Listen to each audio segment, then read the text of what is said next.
Shocking. Why your soulmate is a neurological parasite. Hey there. So you're telling me your phone just lit up at 2:13 a.m. and now your heart is trying to beat its way out of your chest?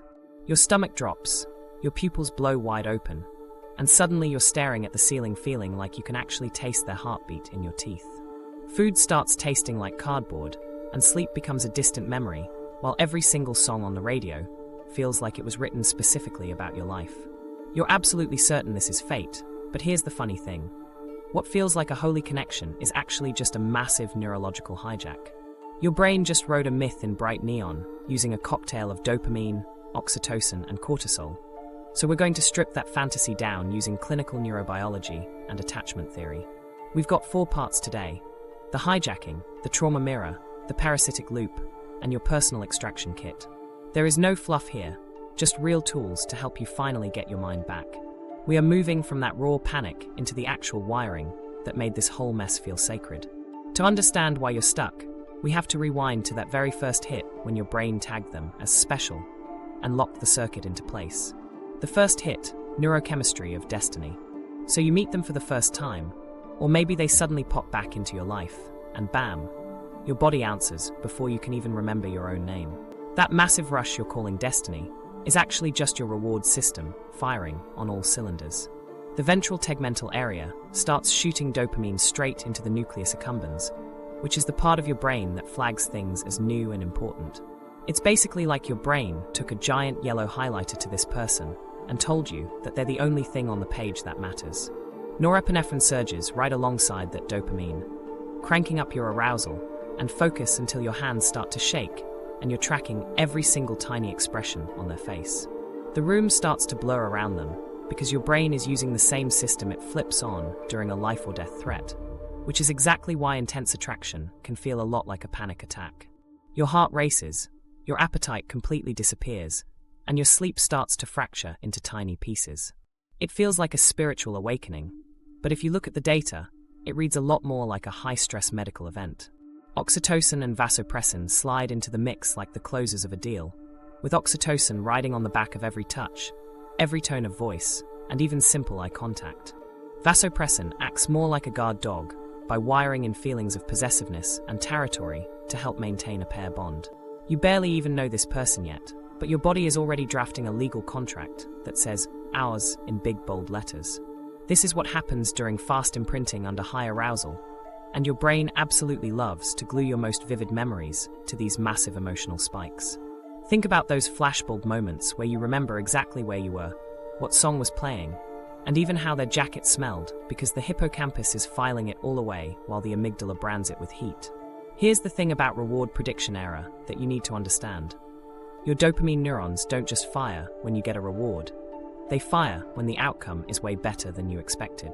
When their text pings 5 minutes sooner than you thought it would, or they laugh just a little bit harder than you hoped, your brain starts shouting that this is incredibly important. Prediction errors are how we learn, and the steeper that positive surprise is, the stronger the special tag becomes in your mind. This is the exact same way slot machines hook people with variable wins and unexpected highs, because intermittent reinforcement makes the learning process deep, sticky, and hard to break. Meanwhile, your HPA axis is warming up in the background as your cortisol rises and shifts your internal clock.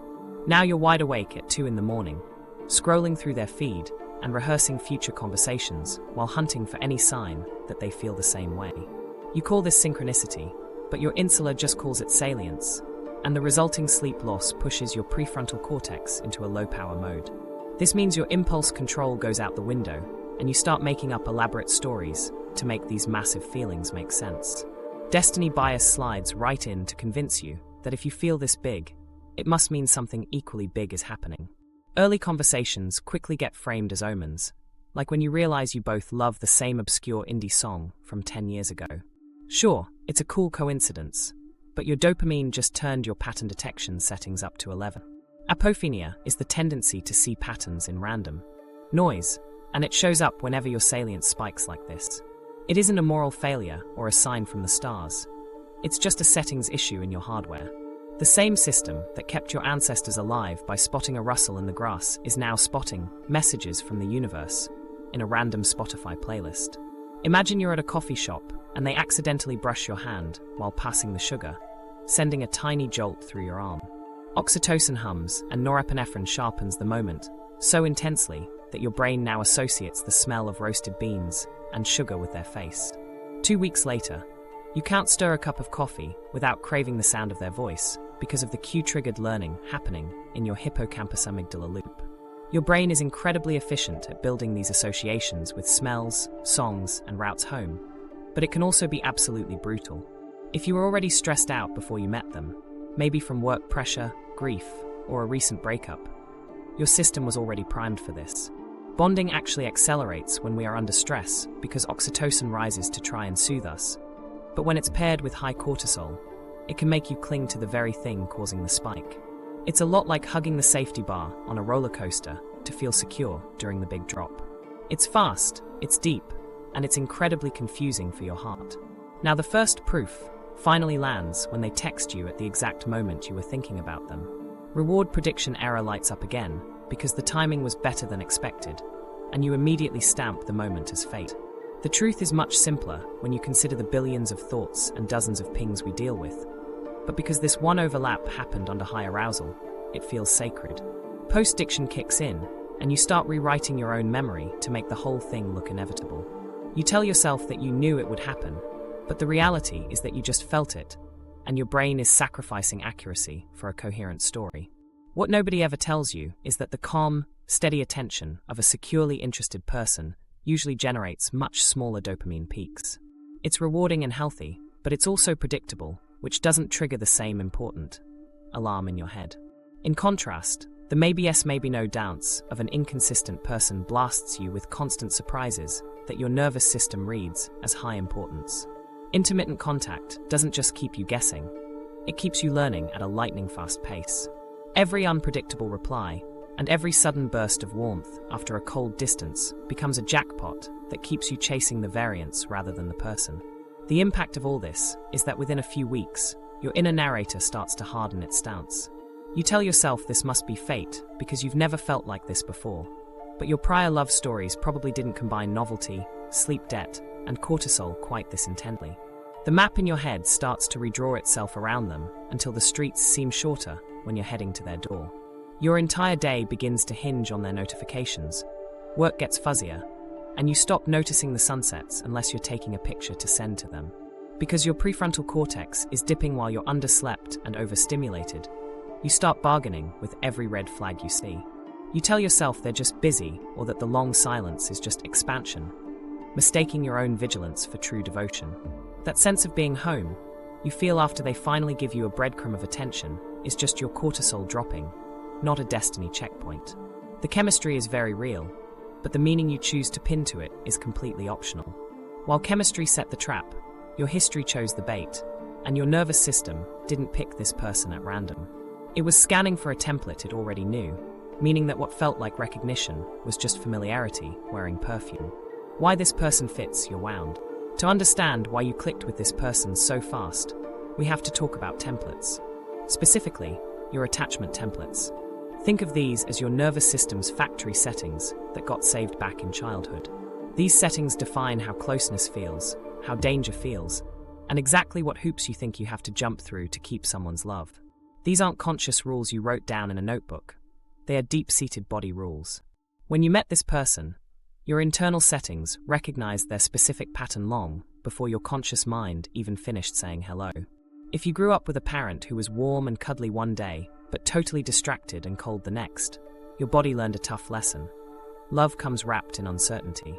Your anxious circuits wired themselves around pursuit and protest, which means you're always cranking up the vigilance and scanning for tiny cues. You end up amplifying your own signals just to get a basic response from people. Your amygdala goes hot way faster than it should. Your prefrontal cortex gets yanked into a spiral of rumination, and your whole system starts screaming that if you just work harder, you'll finally get that closeness you crave. This is why an avoidant partner, someone cool, periodic, and hard to read, fits your nervous system like a well-worn shoe. It's not because the relationship is actually good for you, but because the chaos feels like home. Now, let's flip the script.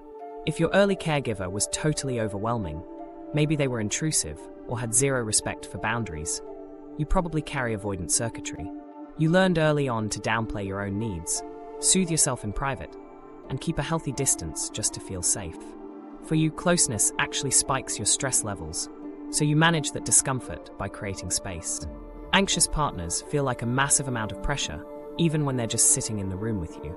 Their little bids for connection trip all your internal alarms, and your brain immediately labels that alarm as a loss of freedom. That whole runner-and-chaser dynamic isn't some epic romance. It's just anxious avoidant choreography set to a heavy dopamine beat. Disorganized attachment happens when a caregiver is both your safe base and the source of your fear, which creates a much more chaotic template. In this scenario, your approach and avoid signals fire at the exact same time. Your amygdala and your prefrontal cortex basically wrestle over the steering wheel, telling you to go closer and pull away in a constant, exhausting loop. That internal conflict creates high arousal, and your brain makes the mistake of thinking that intensity equals importance. When someone delivers warmth and withdrawal in a messy, alternating cycle, your entire system lights up like a Christmas tree. It isn't magic, and it isn't fate. It's just your internal mapping finding a match in the wild. The quiet architect behind all of this is caregiver misattunement. If the feeling of being seen was rare, but the feeling of being misunderstood was your daily bread, your body started equating unpredictability with genuine care. This cycle of intermittent reinforcement didn't actually start with your adult romances. It started with the sometimes I get held, sometimes I get ignored routine of your toddler years. Now that you're an adult, those intermittent texts and mixed signals recreate that exact same early schedule. Every time you get an unpredictable reply, it triggers a reward prediction error that feels better than expected. So the old template gets reinforced one more time. Your brain tells you that this is just how love works, but it's lying to you, because that's only how love worked back then. This is also where projection enters the chat. You start stitching traits from a lost parent or qualities from your own ideal self onto this new person. You give them your dad's steady voice, your mom's sharp mind, or even the fantasy courage you wish you had, and they wear it all like a mask you custom-made for them. When they do anything that even slightly resembles that mask, your brain pings with excitement, and you call it confirmation that they're the one. When they act like a jerk and don't fit the mask, you just explain it away or ignore it entirely. This destiny bias becomes a tidy little folder your prefrontal cortex uses to file away all the contradictions, so your body can keep chasing that next dopamine hit. Let's look at a microstory. You send a text, and they don't answer for 6 hours. Your old template starts screaming that you're losing them, your anxiety rises, and your cortisol levels start climbing through the roof. You spend an hour crafting the perfect message, deleting it, and rewriting it until your thumbs ache. Then, finally, the phone pings with a friendly, casual line from them. It's a big surprise and a huge relief, which causes a massive dopamine spike in your brain. Your body tags that notification as a rescue mission, not because their sentence was actually profound, but because it finally ended the alarm you've been carrying since you were a kid. Meanwhile, the avoidant template reads that kind of consistency as a direct threat to survival. A kind, steady person might text you good morning 3 days in a row, and instead of feeling safe, your body hears a voice saying, "Here comes the neediness." Your vasopressin tilts toward being possessive, and your oxytocin wants to bond. But your stress hormones are shouting that it's all too much. You pull back to drop the arousal, which causes the other person to ramp up their pursuit. And just like that, both templates get the exact schedule they expect. He chases while she distances, or she pleads while he shuts down.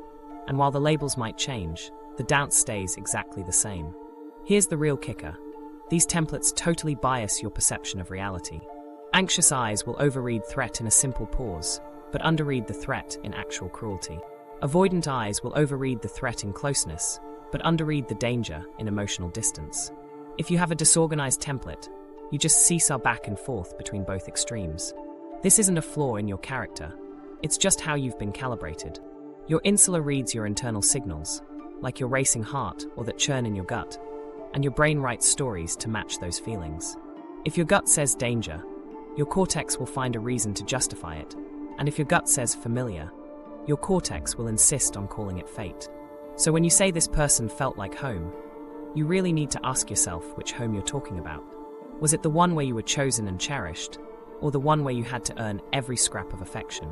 The body loves the path it already knows, even when that path leads to a cliff. Oxytocin released under threat makes bonding feel like a hit of relief medicine rather than a genuine connection. That's why the first calm hour after a massive fight can feel deeper and more real than a whole day of easy company with someone safe. You aren't actually measuring love in those moments. You're just measuring the drop in your cortisol levels. The mirror part of this is what really matters. You aren't just picking them. Your template is also picking a specific role for you to play. Are you the overgiver? Then you're going to find a professional taker. Were you the self-erased child? Then you're going to find someone who demands the entire stage. The relationship becomes a theater where your nervous system tries to renegotiate old terms with a brand new actor. You tell yourself that maybe this time, if you get everything perfect, you'll finally be kept. That isn't romance. It's a reenactment loop, and until you name it, it's going to keep repeating. The bottom line is that this match isn't magic, it's a mirror. Your template recognized a familiar pattern, your chemistry sealed the deal, and now your mind is finally starting to catch up. Don't feel shame about it, just look at it as a map. And the best thing about maps is that they can always be redrawn. So here's the funny thing, those red flags don't actually push you away. They hook you, because unpredictable pain glues bonds together much tighter than steady care ever could. Intermittent reinforcement feels like depth to your brain, and your body mistakes that relief from arousal as absolute proof of love. Limerence, the clinical name for the obsession. So you're in the thick of it now, and we aren't just talking about a little crush or some basic attraction. Your entire mind is orbiting a person who isn't even in the room with you, which is exactly what psychologists call limerence. It's the clinical name for that total obsession, and it has a neural signature that looks a lot like a drug addiction. If you let it run unchecked, this thing will absolutely wreck your sleep, your work, and your physical health before you even realize what happened. Let's look at the shape of this beast. You're dealing with intrusive thoughts that you didn't invite and definitely can't dismiss, no matter how hard you try to focus on literally anything else. You spend your day rehearsing conversations and crafting the perfect lines. Then you go back and rerun old texts like you're looking for forensic evidence at a crime scene. Fantasy fills in all the blanks for you, so you start imagining what they meant, what they'll say next, and what your future kids will joke about at the dinner table. You tell yourself it's destiny, but here's the funny thing. It's not a prophecy, it's just your physiology. It feels destined because your reward system is blasting novelty salience at full volume, while your prefrontal cortex is basically offline from stress and lack of sleep. Intermittent reinforcement is the fuel that keeps this fire burning. When contact with this person is unpredictable, maybe they're warm today, but totally silent tomorrow, your dopamine system calculates a reward prediction error every time a response lands better than you expected. That little surprise is the actual jackpot, but it isn't the text itself that gives you the high. It's the massive wave of relief that follows the anxiety. Your body learns a simple, brutal cycle of chase, wait, and chase again. These variable ratio schedules are the fastest way to train a brain and the hardest ones to break, which is a secret that casinos and inconsistent lovers both know very well. Cue-triggered cravings are what make the whole thing so sticky. A specific song, a corner booth at a cafe, or even a hoodie that still smells like their laundry detergent can set it off, because your hippocampus and amygdala have linked these cues to the emotional surge you felt when you were together. Now, those cues reactivate the entire loop, whether that person is standing in front of you or not. You could be 5 states away and still feel your heart start climbing stairs the second that playlist hits track 3. Your brain isn't broken, it's actually being incredibly efficient by pairing what mattered with where and when it happened so you can find that feeling again. The downside is that you can't exactly use logic to argue your way out of a scent. Meanwhile, norepinephrine keeps your focus narrow and incredibly intense. You find yourself scanning for microsignals, wondering why they used a period instead of an exclamation point, or why their Instagram story featured that specific song.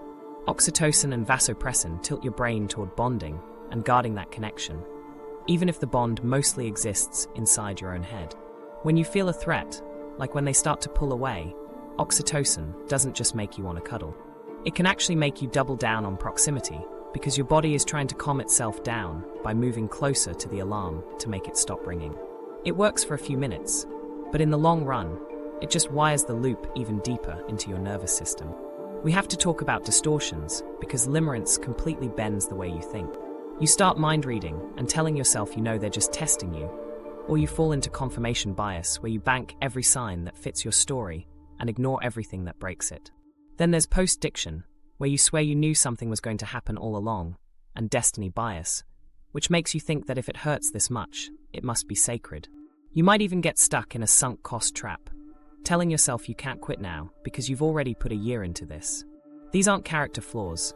They're just your prefrontal cortex trying to tidy up total chaos while your subcortical systems keep tugging on the lever labeled maybe.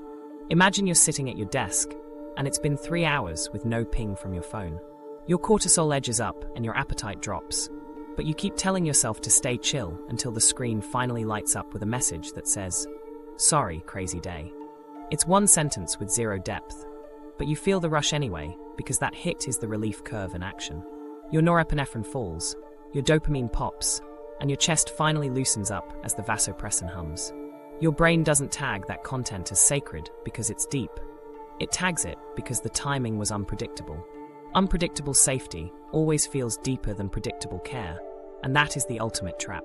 If you let it run, Limerence will eventually colonize your entire calendar. You'll start timing your lunch to match their break, and checking your phone in the middle of meetings while you apologize to people like you actually meant to be present. Your sleep starts to fragment, which means your impulse control slides and your craving for those quick hits of dopamine only goes up. You keep meaning to step back, but your nervous system is constantly bargaining for one more check or one more scroll. Eventually, the loop gets a spiritual script involving guides or signs, and suddenly your biology has a theology, which is a dangerously powerful combination. What actually helps you get out of this isn't a pep talk. It's a pattern interrupt. You have to name it for what it is by telling yourself, "This is limerence, and this is just a circuit firing, not a soulmate speaking to me." Start tracking your cues and states to see which songs or places punch your buttons. Then reduce your exposure to those things while your baseline stabilizes. You need to titrate your contact, which ideally means having none at all. But if you must talk to them, keep it boring and scheduled rather than rich and intermittent.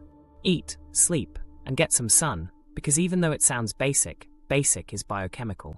When you restore your cortisol curve and lift your frontal brain function, your internal narrative finally starts to chill out. You also need to build competing rewards by finding new novelty through skills, movement, or social contact with people who actually return your texts. Create a healthy reward prediction era by surprising yourself with your own mastery instead of waiting for mixed signals from someone else. Warm and consistent people are going to feel a little flat at first because your body is calibrated to fireworks and chaos.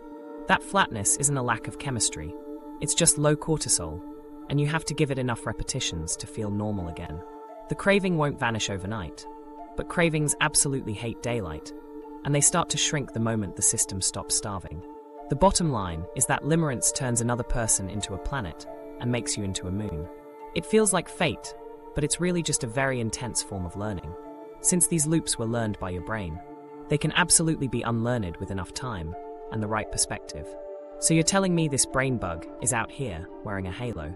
It gets even worse when spirituality gives the obsession a script, because then every red flag the twin flame like script you're meant to suffer. Why it feels cosmic.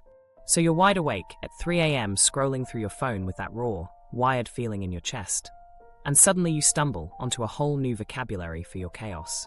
You see terms like twin flames, runners and chasers, or purification through pain, and it feels like someone finally put a name to the hurricane inside you. That is exactly how the hook works, because it provides a spiritual ideology that fits the biology you're already suffering through.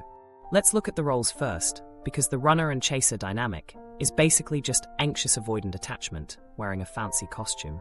The chaser's nervous system stays primed to pursue with a hot amygdala and spiked norepinephrine, which keeps them scanning for tiny cues and fighting every silence with desperate bids for attention.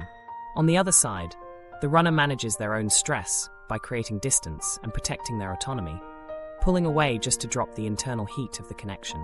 When you put these two together, you get a perfect variable ratio schedule of warm and cold behavior that creates a massive spike in your brain's reward prediction error every time they actually respond. This surprise drives a deep kind of learning that quickly turns into an obsession. And once that obsession feels heavy enough, people start labeling it as sacred rather than just a bad night's sleep. The script gets even more intense when you add in the purity tests, because the dogma claims that hardship is actually proof of depth. According to this logic, the rougher things get, the more evidence you have that the connection is real. So missed birthdays turn into karmic lessons, and being ghosted is rebranded as integration time. While you're telling yourself that breadcrumbs are signs you're close to a holy union, your dopamine neurons are busy doing the math on the back of a napkin. Your brain doesn't actually care about the metaphysics of your soul, but it cares deeply about variance, and the less you can predict a reward, the bigger the chemical hit feels when it finally lands. You also have oxytocin and vasopressin acting as the glue for this mess, with oxytocin rising during those late-night confessions and long voice notes that make you feel safe. When the bond feels threatened, that same oxytocin can actually make you move closer to try and calm the storm, while vasopressin makes you feel territorial over someone who barely even texts you back. If you pair those bonding chemicals with the constant cortisol of insecurity, you end up with a high arousal bond that people often describe as chemistry you can't fake. You definitely can't fake it, but you can absolutely misread it, especially when your body is confused by the stress. Then you have the community aspect, where online groups and tarot readers offer to decode your personal pain for a small fee. Every time a stranger posts a story that sounds like yours, you get a little hit of social confirmation that acts like a dopamine surge for your belief system. You aren't just a person struggling with a breakup anymore. You're a character in a cosmic narrative with thousands of co-authors who are all trained to see normal boundary setting as some kind of mystical choreography. This creates a powerful loop of identity and community that makes it almost impossible to walk away from the story. The script even includes a built-in defense mechanism where anything that challenges the belief gets labeled as ego or fear by the community. If the person treats you like garbage, you tell yourself you're just clearing old wounds. And if you try to set a healthy boundary, you're told you're blocking the union. Instead of breaking the story, new evidence just feeds it, which keeps your prefrontal cortex busy, making up excuses while your deeper brain systems keep up the chase. You end up feeling noble and principled for doubling down on the pain. But that isn't weakness. It's just how a belief protects itself from the truth. Think about a micro-story where you hear your special song in the grocery aisle and your chest warms up with a hit of oxytocin. When a "Hey stranger" text pops up on your phone 5 minutes later, you hit the jackpot, and suddenly two unrelated events feel like they were scripted by the universe. Because the overlap happened while you were in a state of high arousal, your hippocampus and amygdala file the whole scene away as something sacred. This is just post-diction kicking in to tell you that you knew it was coming all along, and confirmation bias wraps the whole thing in a pretty bow. The part people really hate to hear is that spiritual language isn't the enemy, but your own hunger is the real problem. When your body is dysregulated from poor sleep and a lack of sunlight, your system starts hunting for meaning the same way it hunts for a sugary snack. The twin flame framework hands you a gourmet dessert of complexity and destiny that makes you feel like your pain actually matters for something big. That promise of going somewhere is exactly what keeps you paying with your attention, your money, and years of your life. This framework also does a great job of masking power dynamics, because the runner avoids accountability by calling their distance a mission, while the chaser calls their overfunctioning devotion. The actual behaviors map perfectly onto the cycle of protest, pursuit, withdrawal, and soothing that defines an unhealthy attachment. Every time you reunite after a big rupture, the relief feels transcendent because your cortisol levels finally drop back down to normal. You might call that feeling a union of souls, but your body just calls it the end of a panic attack. So, is any of this real? The feelings are definitely real, and the weird coincidences do happen. But you have to remember that consistency is a much better predictor of love than intensity. Healthy repair after a fight should lead to long periods of stability rather than shorter and shorter bursts of peace. If the only time you feel close to someone is after you've been starving for their attention, you aren't experiencing love. You're experiencing deprivation euphoria. The script also does a great job of monetizing your obsession through courses and private readings meant to decode the latest silence from your partner. The more inconsistent the contact becomes, the more you feel like you need an update, which creates a business model built entirely on your brain's reaction to surprise. This isn't necessarily a conspiracy, but it is a set of incentives that rewards you for staying in a loop of inconsistency. If you want to test this, try removing the variable schedule by either scheduling your contact or stopping it entirely for a while. You will notice how quickly the signs from the universe change once your cortisol drops, and you finally get some decent sleep. Go build some novelty in other areas of your life like new skills or movement, so your dopamine has somewhere else to go besides this one person. Let steady, kind people feel boring for a few weeks while you go through withdrawal, because if a union is actually real, it will survive you setting a boundary. The twin flame script feels cosmic because it syncs up perfectly with how a hungry, stressed-out nervous system learns about the world. It takes spikes of relief and wraps them in ancient myths to make you feel like a revelation is happening. But at the end of the day, you don't need to be a special cosmic being to deserve a love that actually shows up on time. While your beliefs keep you hooked on the story, your biology is what keeps you hungry for the hit. Close the gaps in your physical health, cut the drama, and watch the destiny glow fade. The parasitic loop, how your nervous system gets farmed. So here is the engine room. You might think you're starring in a tragic love story, but your body is actually running a high-stakes farm where the crop is your attention and the fertilizer is constant surprise. When you live in a state of chronic uncertainty, it kicks your HPA axis into a feedback loop that just won't quit. Your hypothalamus pings the pituitary gland, which signals the adrenals, and suddenly cortisol starts rolling out like a thick fog at dawn. At first, this feels kind of useful because you feel alert and totally keyed in to every move they make. But when the relationship keeps flipping between hot and cold, that cortisol stops being a helpful morning boost and turns into a stressful all-day marinade for your organs. Your sleep splits into choppy, frustrating blocks, your appetite swings wildly, and a low-grade baseline anxiety hums in the background even when they aren't around. In the middle of that mental haze, something called reward prediction error, or RPE, becomes the foreman of the farm. Every unexpected text, every sudden plan, and every rare soft moment after a long dry spell triggers a better-than-expected blip in your brain. Your dopamine system notes the spike, stamps it with importance, and files it under the category of things you need to do again immediately. Here is the trap. Your brain isn't actually rewarding you for the person. It is rewarding you for the sudden shift in the pattern. It craves the variance, not the virtue. You start unconsciously seeking out the exact conditions that maximize that RPE, the distance, the doubt, and the delays, because those are the things that produce the biggest chemical pop. While it feels like you're losing your mind, biologically speaking, the process is actually very tidy and predictable.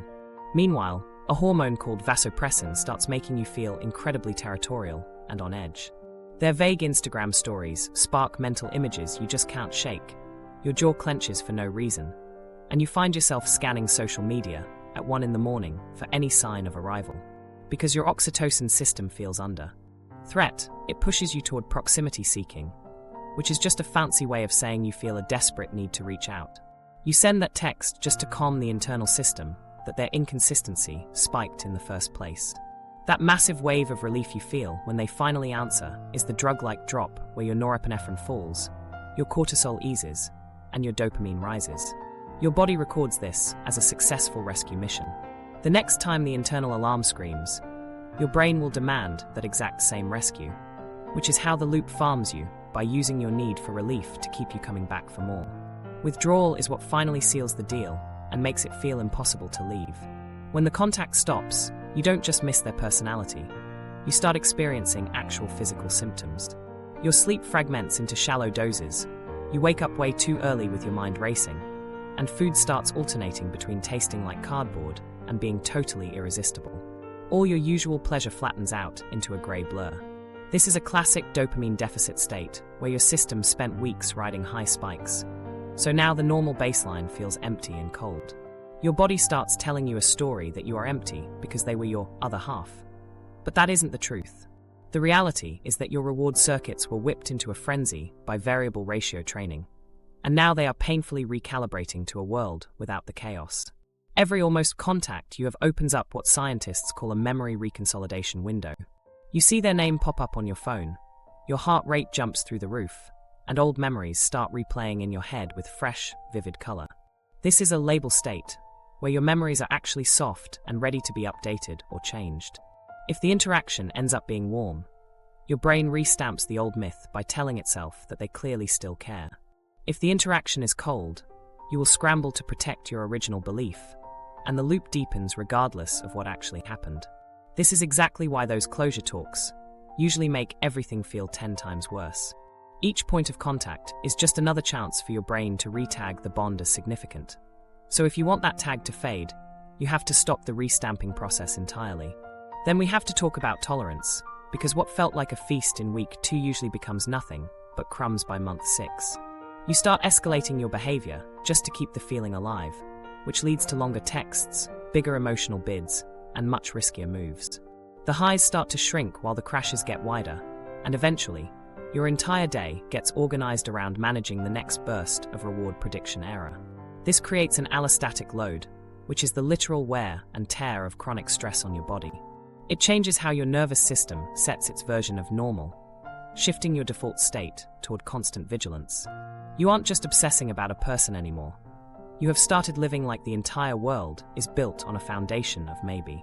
Here is the meanest part of the whole design. Because your system is so fried, steady care and consistent love now read as low signal to your brain. It doesn't ping the sensors, and it doesn't cut through the mental fog as sharply as the chaos did. You end up labeling healthy people as boring or saying there is no spark. But that isn't a deep truth about them. It's just a matter of your internal calibration. Your receptors have been trained to expect fireworks, so normal porch lights look incredibly dim by comparison. If you gave yourself enough time in predictable light, your eyes would eventually adapt and see clearly again. But in the parasitic loop, you never give yourself that time because you keep leaving at twilight to go chase the lightning. Imagine a microstory. You're in the shower, doing fine, and then you suddenly remember their birthday is next week. A surge of norepinephrine slides you into a narrow mental tunnel where you can only think about one thing.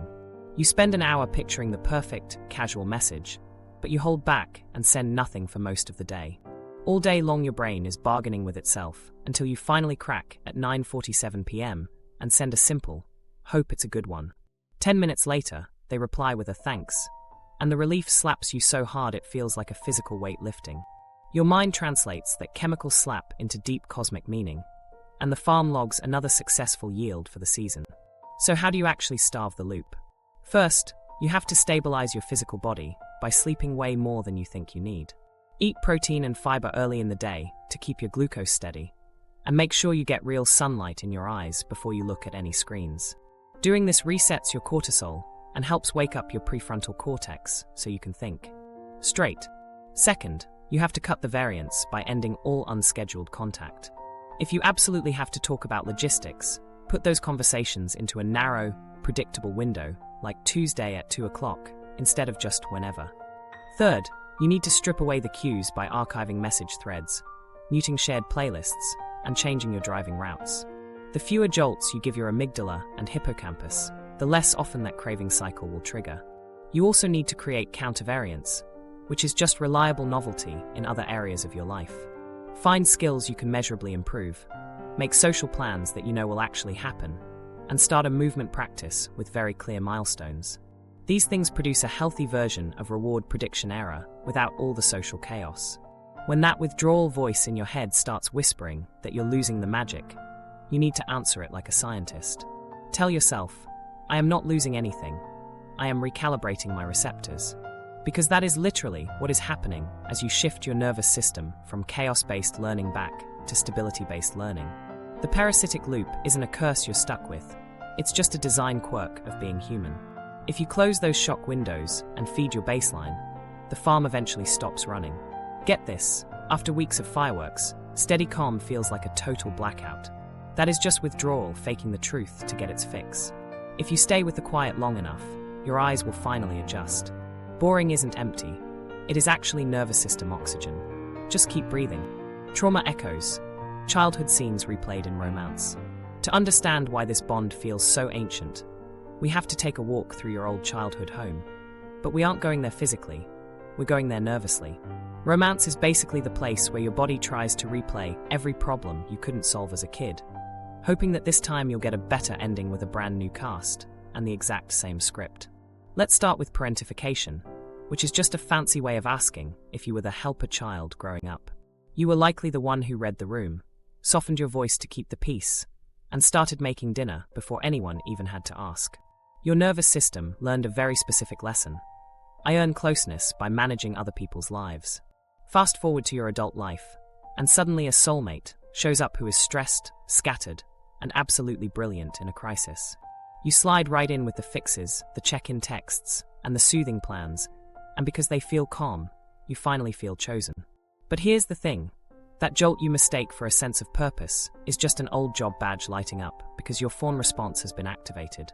When oxytocin feels under threat, it tells you to move closer, while your cortisol tells you to keep working. So the relief you feel comes from their sigh of satisfaction rather than their actual care for you. Emotional neglect writes a much quieter code in your brain because nobody was screaming. They just didn't really see you. You learned to dim your own needs so love wouldn't leave, becoming low maintenance, and celebrating tiny crumbs of affection because those crumbs meant you weren't being a burden. As an adult, your stomach probably drops the second a message goes silent, and you've started calling that sinking feeling depth. It isn't depth, though. It's just the familiar ache of being invisible finally ending for a split second when a notification pings on your phone. That relief feels holy to you because it pauses a childhood feeling.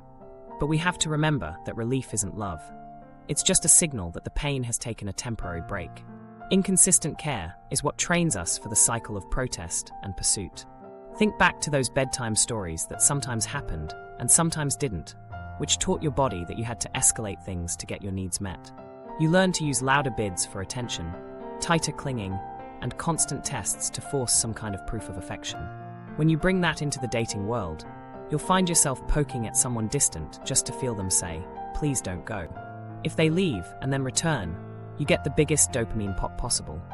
A reunion that feels better than expected, so your system doubles down on the drama. This protest isn't you being immature. It's actually a very efficient survival strategy that worked when you were 5. But at 35, it just writes tragedies. Now let's flip over to fight, flight, and freeze. Fighting isn't always about fists.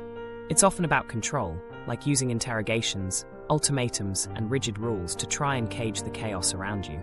Flight isn't always a plain ticket either. It's ghosting, saying, "I need space," or picking up 5 new hobbies just to stay too busy to actually feel anything. Freeze looks like numbly scrolling through your phone or staring at the door while you wait for the handle to turn. Then there's fawn, which is service disguised as a personality, smiling and smoothing everything over so nobody ever thinks about leaving you. In the world of romance, we mislabel these survival tactics as chemistry, telling ourselves he challenges us when we're actually just fighting, or she's intense, when we're actually just running away. That isn't a mystery, it's just survival choreography that you've practiced for decades. Shame acts as the stage manager for this entire production. When your early map of the world says, "I'm too much," or "I'm not enough," you start trying to bargain for your own worth. You overgive just to be picked and overperform just to feel safe, bringing thoughtful gifts by week 2 and bending your boundaries by week 3 while telling yourself it's just generosity. Here is the tell. True generosity feels warm and simple, but these shame bargains always feel urgent and brittle. One thanks never feels like enough to land. You find yourself needing a second and a third just to quiet that internal hum. That hum is old, and it's been there a long time. Think of this micro-story. A 7-year-old version of you is waiting at the window because a parent is late again. You start inventing reasons why it's your fault so the world stays fixable, telling yourself, "I wasn't good today." Now, the 30-year-old version of you is staring at 3 blue dots on a screen that suddenly vanish. You invent reasons that keep you working for their affection, like, "I sent the wrong tone," but it's the same loop on a brand new phone.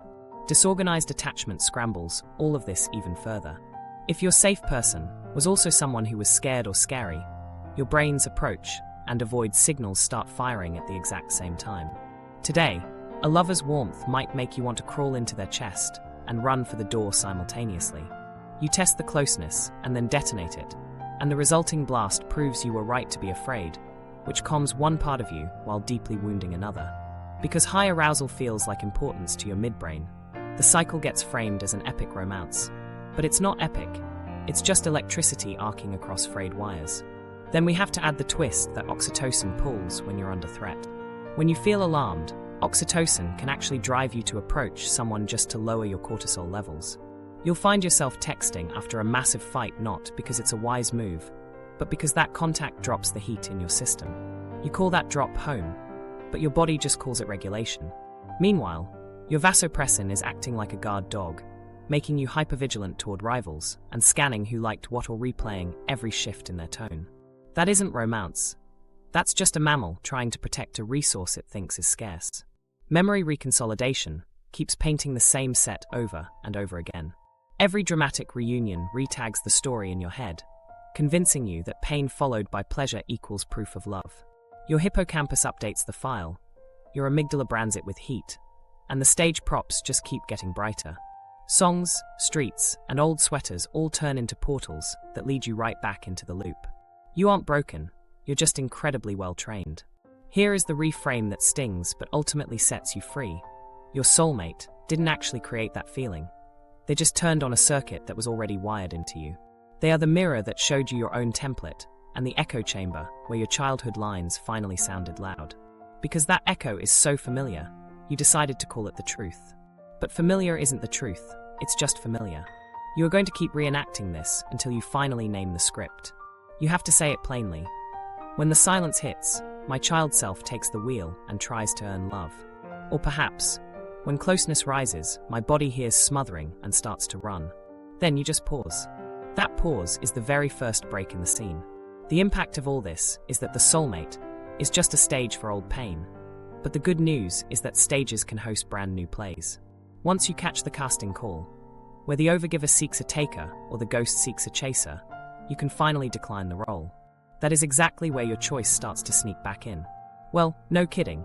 If this is all just wiring, that means you can actually rewire it. But first, you've got to catch the mind's magic tricks, including the meanings you invent and the rules you obey, just because fear calls them the truth.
The 4R extraction kit, restrict, protocol 2.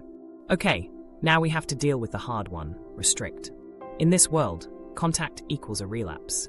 This isn't because you are weak or lacking willpower, but because your brain has been trained to fire whenever it gets a surprise.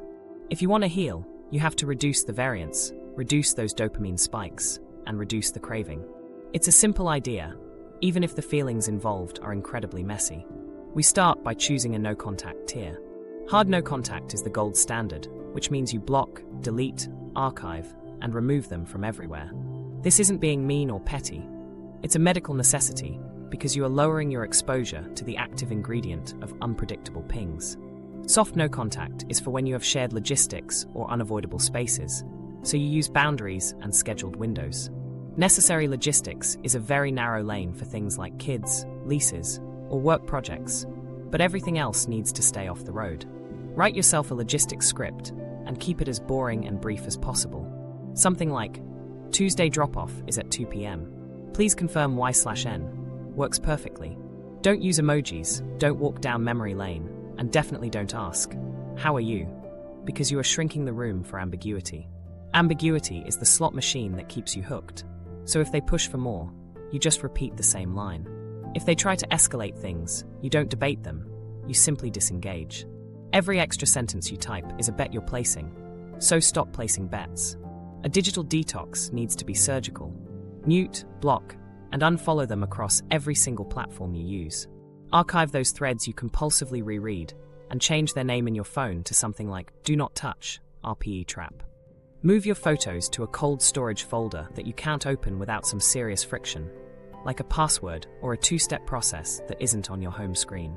Swap your lock screen to that one-line diagnosis we talked about earlier. You are redesigning your environment so that every impulse has to run a set of hurdles. You need to nuke your cues wherever you can. If you have shared playlists, make new ones. If there are routes that pass their street, find a new way to drive. If you have shared cafes, it's time to pick a different spot. Remove the scents, the sweaters, and the little trinkets that remind you of them. You might think that's being dramatic, but it's actually just exposure control. The link between your memory and your emotions is sensory, so if you starve that link, it will eventually weaken. Now let's talk about the urge protocol, which is all about delaying and replacing. When an urge hits, set a 10-minute timer and name the state out loud by saying, Limerence surge. Run through your somatic stack by doing 3 minutes of extended exhales, 1 minute of orienting yourself to the room, 30 seconds of a cold water splash, and 60 seconds of shaking your body out. Then, replace the urge with one alternate reward that pays a small dopamine dividend, like a walk outside, some push-ups, or a quick call to a safe person. When the timer ends, you can reset it for another 10 minutes if the urge is still hot, but make sure to switch your levers so your brain can't predict the pattern. Predictable relief leads to smaller spikes. Pre-commitment is what is going to save your future. Install website blockers on their social media pages and anything else that funnels you toward them. Give a trusted friend the password for 2 weeks so you can't bypass it. Put your phone on grayscale after 8 p.m. because visual candy feeds scrolling, and scrolling feeds triggers. Kill that visual candy and move your texting apps off your first home screen. It buys you 3 seconds of friction, which is usually enough time for your logical brain to catch up. If you absolutely must have contact, you need to schedule specific windows for it. Keep it the same day, the same time, and the same duration every single time. Tell them, logistics only on Tuesdays from 2 to 2:15, and anything that happens outside that window goes to the next slot. You are turning a variable schedule into a fixed one, which sounds nerdy, but it works like gravity. You also need to plan for ambushes because you will eventually run into them or get a midnight thinking of you text. Make an if, then card to keep in your pocket. If I see them, then my eyes go to the exit, my chin stays down, and I give a neutral nod before leaving. If they text after 9 p.m., then I will read it at 9 a.m. and reply with my script. If they post bait on social media, then I put the phone down and do 5 push-ups. In the middle of a spike, you won't be able to invent wisdom, so you need to follow a recipe you've already written. Restriction also means setting social boundaries with your friends. Tell your mutual acquaintances that you are taking space and ask them not to deliver any news about the other person. Most people actually like having a specific role, so give them one by asking them to cheer for your boundaries rather than giving you updates. If someone refuses to do that, they aren't the right person for you during this stage of your life. You have to guard what you let into your head. You should expect a symptom spike during this process. The first 72 hours can often feel much worse, leaving you with a flat mood and a jittery body while your brain tries to bargain with you. This is actually a good sign because it means the circuit isn't getting the food it craves. Track your days so you can see the curve start to bend as your sleep improves and your urges go down. Having that data will help steady your doubts when things feel tough. Think about this micro-story. It's Saturday night, you're bored, and your thumb is hovering over their name. You turn the timer on and do 10 minutes of breathing in cold water, even though you absolutely hate it. By minute 8, the wave finally breaks. You text your cousin instead and end up laughing about your terrible high school hair. It feels small and like it's nothing, but it isn't. That was a rep, and reps are how you win this battle. For the edge cases, here are some quick hits. If you're co-parenting, use a shared Google Calendar and stick to curbside exchanges with no home entries. If you're entangled at work, channel everything through email and CC your boss for clarity while avoiding all hallway chats. If you have community overlap, use the grey rock method by being neutral, brief, and boring. You aren't icing your entire life. You are just removing the sugar from one specific shelf. The last piece is to swap your rituals. If you used to text them goodnight, text yourself a note instead or message a friend who agreed to be your goodnight catch. You need to keep the nervous system's need for closure, but you have to feed it through a safe pipe. The impact of restriction is that it starves the loop by cutting off the chaos at the source. When you have fewer pings and fewer spikes, you end up with fewer stories running through your head. This creates space, and in that space, your ability to choose finally starts to grow. The 4R extraction kit, REWIRE, Protocol 3. So, you've finally cut out the chaos. That's a huge win, but now the void starts to creep in, and this is exactly where most people end up relapsing. Without a fresh set of rewards to look forward to, your brain defaults to those old, toxic circuits every single time. Rewiring is all about installing better incentives, so your mind stops treating emotional starvation like some kind of tragic romance. We start this process with memory reconsolidation, which is basically the brain's edit window, where you can actually rewrite the files. The method follows a simple 3-step flow: recall, mismatch, and update. First, you'll bring up a heavy, charged memory on purpose until your body starts to physically react with a tight throat or a hot chest. Once you're in that state, you introduce a mismatch that completely breaks the happily ever after prediction your brain is trying to make. For example, you might read an old text thread where they vanished for 3 days, and while that familiar ache rises, you force yourself to watch a 2-minute montage of their actual, crummy behavior. Look at the times they were late, vague, or full of excuses right next to your "we're destined" affirmations, so your brain expects warmth, but gets cold, hard receipts instead. Now comes the update phase where you speak a new tag out loud while that physical feeling is still active in your system. You might say something like, "This was intermittent reinforcement, not intimacy," while pairing the words with a slow exhale and a 20-second splash of cold water on your face. By doing this, you are literally gluing new logical words to that old emotional heat, so the memory file saves differently in your long-term storage. Make sure you only do this with 3 scenes per week at the very most, because if you flood your system, you'll lose that precious edit window entirely. You need to stay surgical with these sessions, and always close them out by connecting with a resource, like calling a friend or stepping into the sunlight.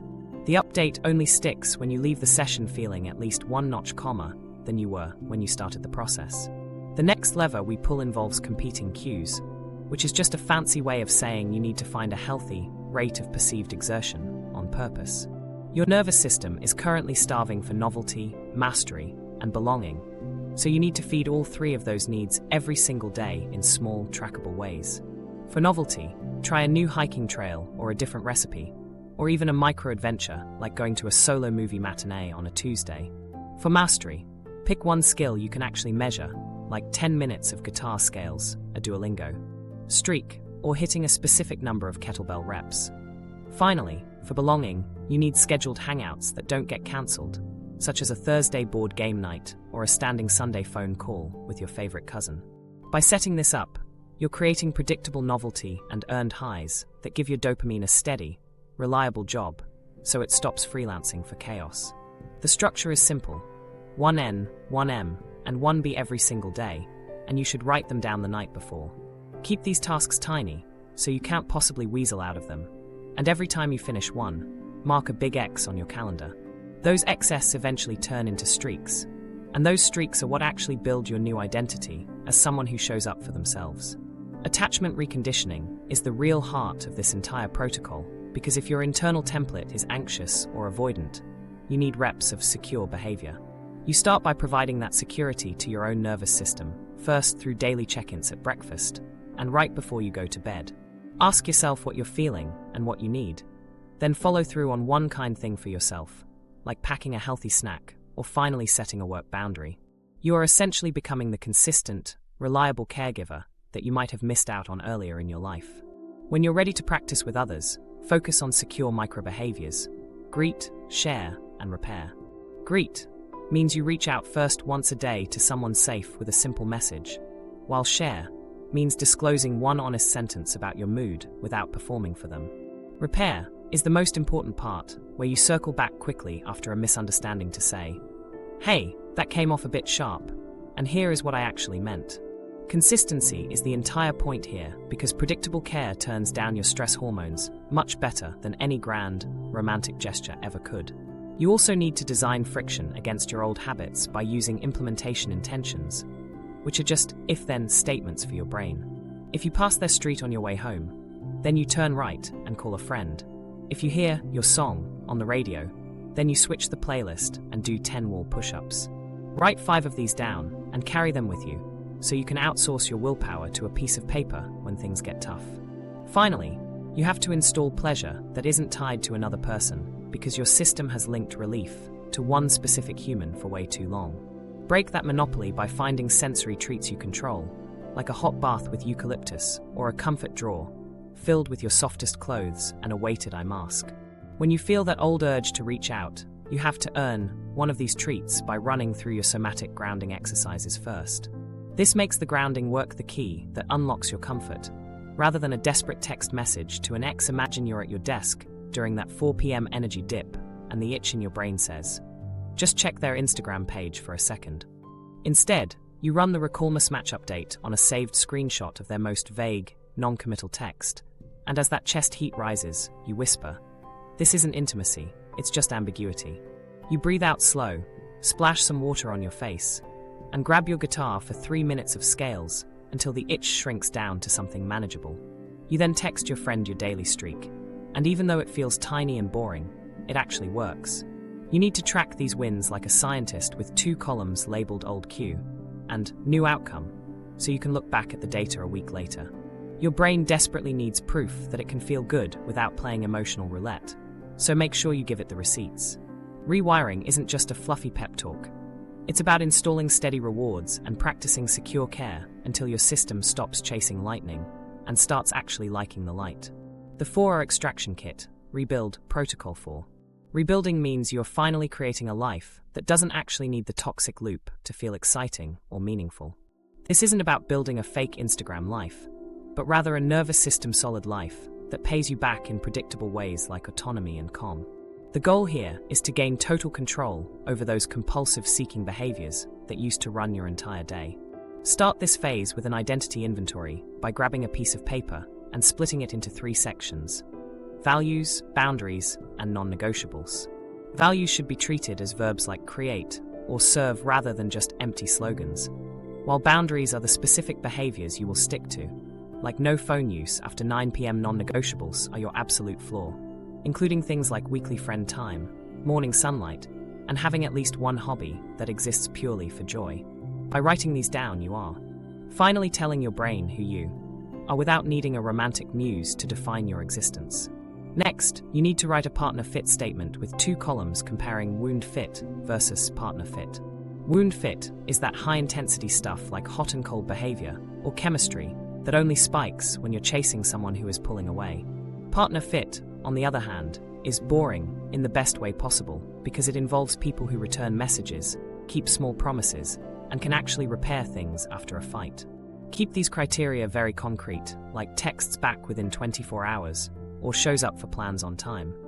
Because if you can't measure it, your emotional brain will try to twist the truth. Now comes the hard part: exposure therapy to the idea that boring equals safe. You have to retrain your midbrain so that low arousal situations don't feel like a sign of danger or a lack of spark. This means you should date slowly on purpose, perhaps going on 2 low-key dates with someone steady, and then taking a full week off to process. Avoid deep trauma dumps or talking about the future too soon, and wait to have sex until your body can stay completely calm both before and after you hang out. If you feel flat during a date, don't immediately write it off as a lack of chemistry, but instead sit with it for at least 3 meetings. Often, what you're feeling is just withdrawal symptoms, mislabeling a sense of steadiness as something dull or uninteresting. You also need to structure daily anchors, so your nervous system always knows exactly what day and time it is. This includes morning light, high protein, and some form of movement, along with a midday social touchpoint like a quick phone call or a 2-minute hug. Create an evening wind-down routine that is repeatable every single night, such as dimming the lights, drinking tea, and reading 1 page of a book before bed. You are building circadian trust within your body so that midnight loneliness stops sounding like a call from destiny and starts sounding like a sign you just need sleep. Rebuilding also requires you to focus on your money and your personal mission, because limerence is a massive time suck that eats up your most productive hours. Take those hours back and spend them on a keystone project that you can advance in 20-minute blocks, like a certificate course or a budget cleanup. When you track your visible progress, your brain gets a hit of mastery dopamine that it used to waste chasing text messages from someone who didn't care. Having a clear purpose is one of the fastest ways to quiet the panic in your amygdala. You have to replace your old fantasies with actual, concrete plans for your future. If you used to spend hours scripting how an ex might come back to you, start scripting a week that you would be proud to live even if nobody was watching. Put 3 micro-adventures on your calendar, like a free museum hour or a night where you cook with friends, and add 1 repair task like an oil change or a dentist appointment. True relief doesn't come from a grand romance. It comes from having fewer loose ends buzzing around in the back of your mind. Your social architecture matters more than you think, so you need to build a small web of connections that can actually hold you up. This web should include a mentor, a peer, a newer friend you're investing in, and at least 1 community group like a gym or a choir. By rotating your contact between these different people, you aren't pouring all of your attachment needs onto one single person. Getting your oxytocin from many safe sources makes any one specific source feel a lot less loaded and dangerous. Practice the art of conflict and repair with these safe people by saying the awkward thing early on. If a friend cancels last minute, tell them it felt weird and ask if you can plan better next time. Then watch to see if they actually meet your needs. Secure love isn't the absence of conflict, but rather the ability to repair things quickly. And your body needs these reps so that healthy communication starts to feel normal. Finally, you must design a relapse plan, just like you would design a fire drill for your home. Identify your early warning signs, such as intrusive dreams, skipping meals, or accidentally driving by their house, and have a protocol ready to go. If 3 of these signs show up, you immediately call the person on your emergency card, run your somatic grounding stack, and block all communication channels for 72 hours. You aren't being weak by doing this. You are being a trained professional who knows how to handle an emergency. Picture yourself on a Thursday night at 9 p.m, feeling steady but a little bit bored. The old version of you would have sent a "you up?" text just to get a jolt of excitement, but the new you opens your partner fit note instead. You read those lines that used to feel too basic, you take a deep breath, and you book a pottery class for the following weekend. It isn't fireworks or a movie scene, but it's wet clay and laughter with a stranger, and you leave the studio feeling warm. In the long run, feeling warm will always beat feeling wired. Rebuilding isn't a punishment. It's about building a floor so that love becomes a conscious choice rather than a desperate drug. There's more. Real life is messy and doesn't always give you a clean break. We're talking kids, co-workers, and shared social circles where you can't just vanish into thin air. We need to tune your toolkit for co-parenting, workplace tangles, and community overlap, so you can keep things orderly without accidentally feeding the obsession loop. Special scenarios and exceptions. Real life doesn't pause for a cinematic exit, so let's adjust the plan for the chaos of shared lives. The physics of the situation stay the same. You want to reduce variance, shrink those emotional cues, and fix your schedules, but we're customizing the approach so you don't keep the fire burning. Let's talk about co-parenting first, and here is the golden rule. Think business, not romance. You are now running a tiny, very important startup called Our Kid Incorporated. Use a shared calendar app for every single pickup, practice, and doctor appointment, so your brain isn't stuck guessing what comes next. Put everything in writing, because logistics belong in a shared doc, while your feelings belong with your therapist or your best friend. When it's time for handoffs, keep it curbside or in a public spot, and keep it brief. We're talking 2 sentences, a neutral tone, and absolutely zero nostalgia. If you feel your body start to spike, keep your eyes down, take a slow out-breath, and just clip the moment short. Having a script helps, like saying, Tuesday at 2 o'clock works for me, and I'll text if I'm running late. If they try to bait you with old jokes or a remember when story, you just repeat the script like a broken record. You repair things with the kid, not with each other, by saying something like, plans changed, so here is the new plan.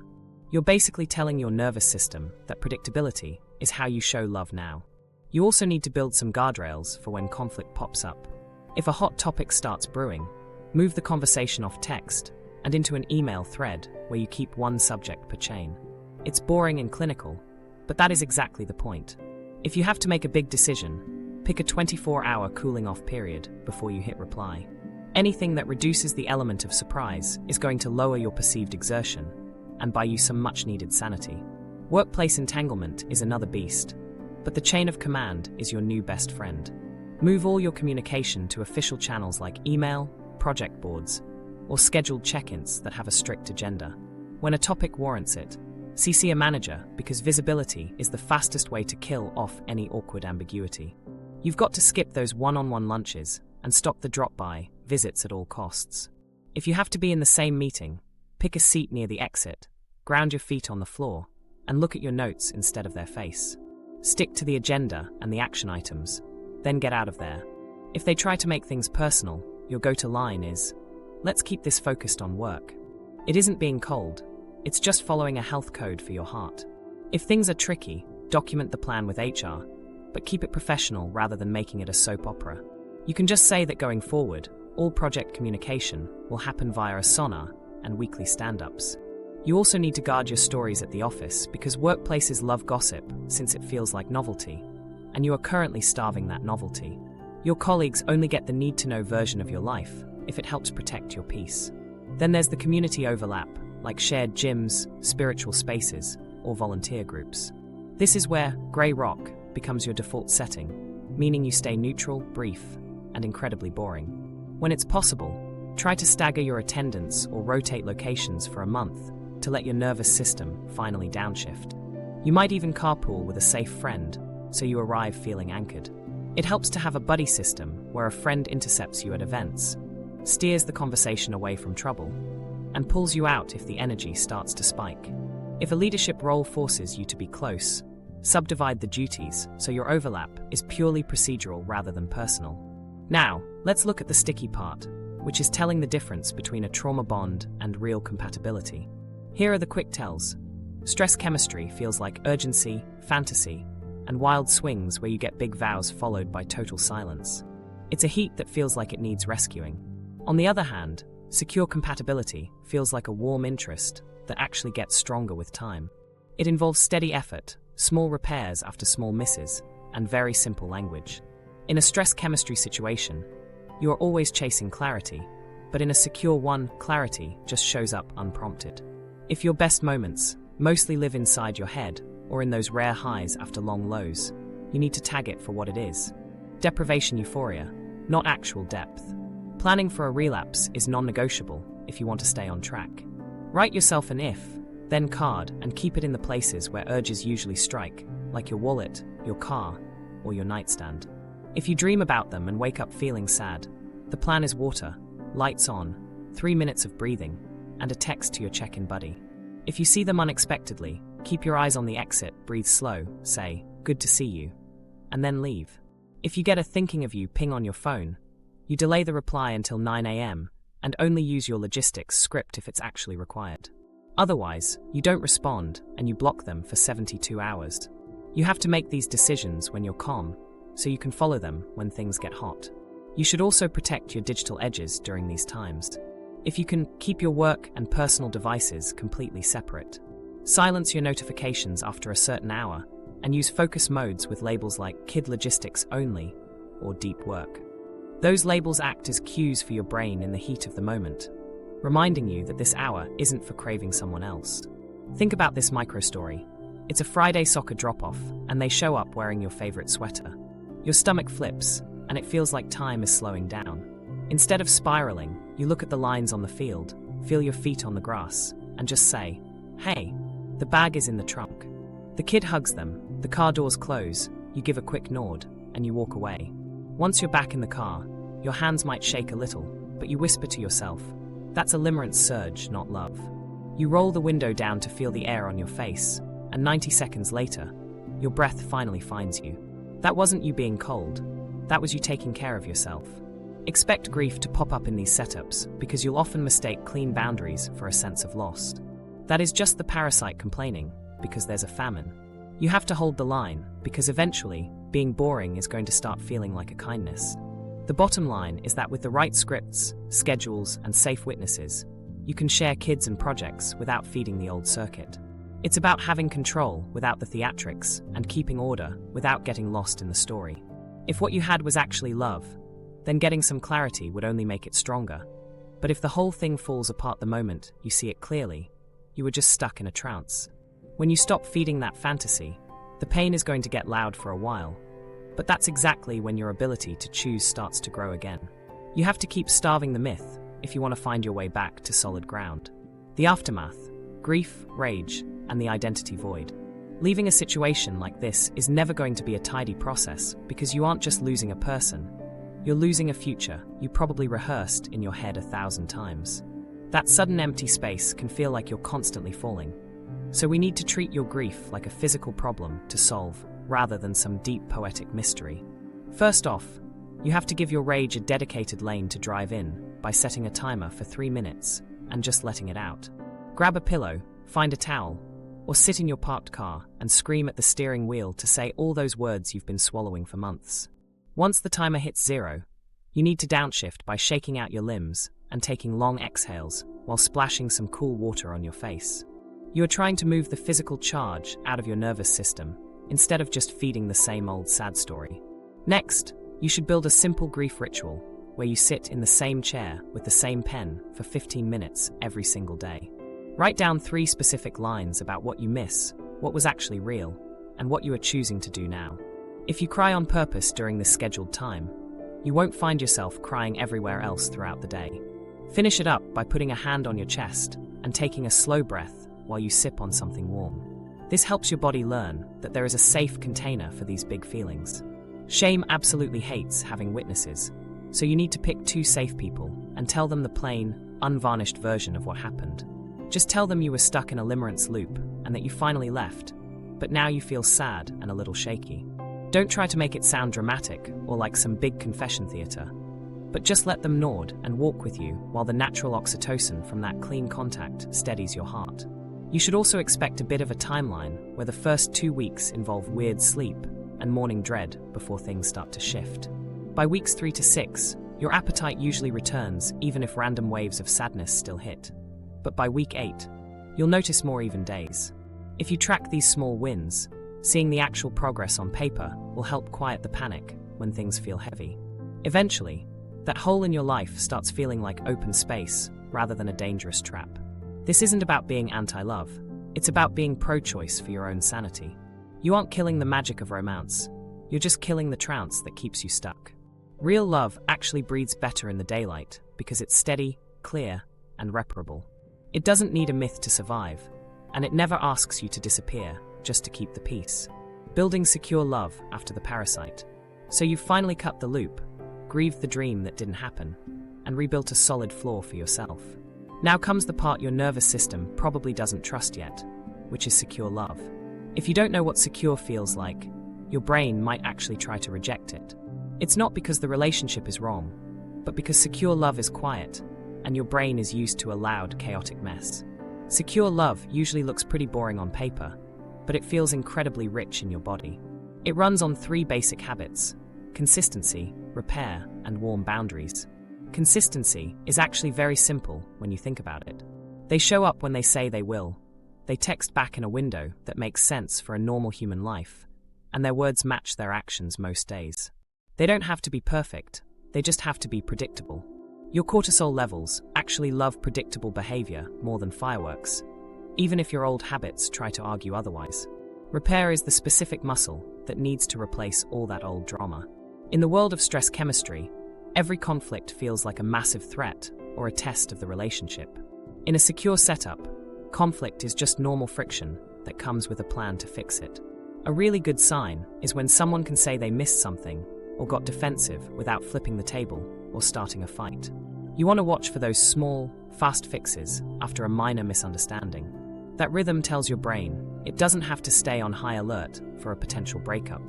Warm boundaries are exactly where your safety lives. A secure partner is someone who can say no without trying to punish you, and they can hear you say no without falling apart. They'll protect their own sleep, their work, and their friends, and then they'll invite you to do the same for yourself. If your body reads that independence is distance, just take a breath. Safety often feels like too much space when you've spent years being used to the chase. The slow burn attraction is a real thing, even if it feels weird at first. It's lower arousal but higher in calm, meaning you feel steady before, during, and after you see them. You might leave a date feeling steady, or even a little underwhelmed, but the interest grows as you watch them do boring things really well. Your old script is going to call that feeling meh, but I want you to give it at least 3 hangouts. Let your system learn that comfort isn't the opposite of chemistry, because it's actually the soil where real chemistry grows. Here's how you read a slow burn without feeling like you're gaslighting yourself. You want to scan for 5 specific signals over the course of a month. Signal 1, the initiation balance. They start the contact sometimes, and you do too, so there's no chasing loop. Signal 2, planfulness. They actually propose times, confirm the details, and adjust early if something comes up. Signal 3, naming. They state their interest out loud using very clean language instead of speaking in riddles. Signal 4, repair bids. When something lands a bit weird, they circle back to it within a day to clear the air. Signal 5, boundary warmth. They can hold a firm line while still showing that they care about your feelings. If you've got 3 or more of these, you're in a healthy zone. If you've got 0 signals but a ton of insane chemistry, you need to tag that as a stress high rather than a secure connection.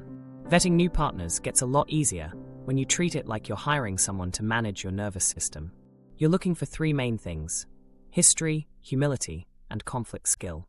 For history, you should ask about their long-term relationships and work patterns to see if they can actually stick around and grow. For humility, see if they can own a mistake without giving a long-winded speech or a TED talk. For conflict skill, just pick a small difference in opinion about food or timing and see if you can talk through it without any performative chaos. If they turn a tiny bit of discomfort into a test or a sermon, your future with them is just going to be a lot of paperwork and headaches. While you're out there dating, you have to keep your own anchors in place. Keep your sleep, your food, your light, and your social circle exactly where they are. Don't go changing your entire life to make room for someone by week 3. Your body really needs the scaffolding that kept you steady while you were rebuilding your life. If they're actually good for you, they will fit inside your already solid week without a problem. If they require you to throw away your anchors, that isn't love, it's just destabilization dressed up as a romance. Remember your partner fit statement and pull it up before and after your dates. You need to check their actual behaviors rather than just the vibes they give off. Look for things like texts back within a day or keeps small promises and names their needs. If you find yourself arguing with your own list, you need to pause immediately. That's just the old trance trying to sneak back into your life, wearing a brand new costume. We should have a quick word on sex and pacing. If high-intensity hookups used to be your on-ramp to obsession, you need to change the order of operations. Let your body learn what closeness feels like before you jump into intensity. Cuddles, long walks, or even doing stupid errands together are all underrated dates for your nervous system. You're building up your safety repetitions. When you do move to sex, scan how you feel before and after. If you can't sleep or you feel a desperate need to chase them the next day, that's important data. Slow things back down because secure sex should leave you feeling regulated, not totally spun out. You should practice setting explicit expectations very early on. It doesn't have to be heavy, It just has to be clear. Tell them you're looking for a steady relationship, or that you do best when there's a plan in place. Watch how they respond to that clarity. If being clear makes them warmer toward you, that's a huge green flag. If being clear makes them get foggier or more distant, that's a red flag you can't ignore. Here's a tiny drill to train your system to actually like the steady stuff. Start a consistency log in your phone and track every time they do something predictable. When they text good morning or show up on time, just write it down. It might sound a little bit cheesy, but it teaches your dopamine system to see stable patterns as a reward. You are literally training your brain to stop looking for chaos and start looking for peace. Make sure you're bringing your own secure behaviors to the table too. You don't have to wait until you're perfectly healed to start acting healthy. Send the text if you're running 5 minutes late, and name your needs before you get frustrated enough to explode. Ask real questions and actually listen to what they say. You can hold your boundaries and your warmth at the same time, because being secure isn't a personality trait, it's a daily practice. If you hit a snag with someone who seems promising, just run a mini repair script. You acknowledge the issue, ask a question, and then adjust the plan. You might say you felt a bit edgy when plans shifted, and ask if you can confirm things by noon from now on. If they meet you there, your nervous system learns that a little discomfort doesn't mean the world is ending. If they mock you or try to flip it back on you, believe that data and exit the situation without making a big speech. Imagine you're on a 4th date with someone who isn't a poet or a hurricane. They're just present. You talk about dinner, and they ask about your day, and then actually wait for you to answer. When you ask to meet earlier because you're tired, they just say sure, and reschedule without any drama or sighing. You walk home without that frantic buzz in your chest, and then you realize you actually slept for 8 hours. Your old self would have called that boring, but your new self knows that it's called trust. One last thing to remember is that you will probably miss the drama sometimes. That doesn't mean secure love is wrong for you. It just means your body is still detoxing from the old thrill. When that pang of boredom hits, run through your notes and do something tiny with your new person. Send them a meme or share a song to remind your brain that interest and calm can actually sit in the same room together. When you practice it on purpose, attraction without chaos will eventually become your new normal. Secure love isn't less than the roller coaster you're used to. It's actually much more of what lasts, like warmth, repair, and the space to finally be yourself. So you're telling me it's actually possible to want someone without losing your entire mind. And honestly, that is the goal. Choosing a desire that gives you room to breathe will always beat those emotional fireworks that end up burning your whole house down. That obsessive trance you felt wasn't some grand destiny, because it was really just a trained circuit in your brain, and you finally just cut the power. If you want the full 4 worksheets, those handy relapse cards, and a step-by-step guide on killing intermittent reinforcement at work or in love, hit subscribe and check out the next deep dive. Send this to that one friend who is stuck in a loop, so we can finally help them get their hours